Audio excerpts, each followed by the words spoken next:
জগতের সবচেয়ে বেশি বিশ্বাসের জায়গা হচ্ছে ছাত্র এবং শিক্ষক। যেটুকু বিশ্বাস বাবা মাকেও না করে, সেটুকু বিশ্বাস তার শিক্ষককে করে একজন ছাত্র।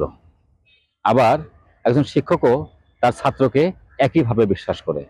আর সম্পর্কের কথা যদি বলি, প্রতিটি সম্পর্কই এখন বন্ধুত্বপূর্ণ জায়গায় নিয়ে আসা উচিত।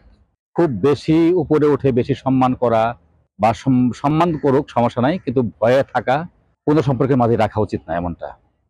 ছাত্র শিক্ষকের বেলাও তাই। কেউ যেন কাউকে দেখে ভয় না পায়, ভীত না হয়।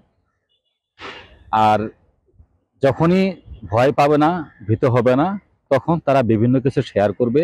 আর ছাত্র এবং শিক্ষকের সঙ্গে যখন বিভিন্ন কিছু শেয়ার হবে, তখন কেউ ক্ষতিতে পড়বে না। এমন অনেক ঘটনা ঘটে যে একজন শিক্ষার্থী কোনো কারণে আত্মহত্যার দিকে চলে যাচ্ছে। শিক্ষকের সঙ্গে যদি বিভিন্ন কিছু শেয়ার করে, তখন শিক্ষক সেটা বুঝতে পেরে হয়তো কোনোভাবে তাকে আত্মহত্যা থেকে ফিরিয়ে আনতে পারে। এজন্য সম্পর্কটা কাছাকাছি থাকা উচিত এবং শেয়ার করা উচিত বিভিন্ন কিছু। আর যদি আমি পড়াশোনার কথা বলি, পড়াশোনা করাবে, পড়াশোনা যে লাইন ধরায় দেবে সেটা শিক্ষকের কাজ।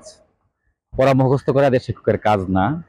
ছাত্রের কাজ এটা না যে স্যারের কাছে পড়া মুখস্থ করে নিবে।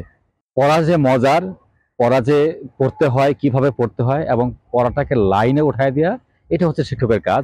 তারপরেও যদি কোনো কিছু না বুঝে, তখন শিক্ষকের মানসিকতা থাকা উচিত এরকম যে তুমি যে কোনো সময়, শুধু ক্লাসে না, ক্লাসের বাইরেও যে কোনো সময় আমার সঙ্গে যোগাযোগ করে সমাধানটা নিয়ে আসবে।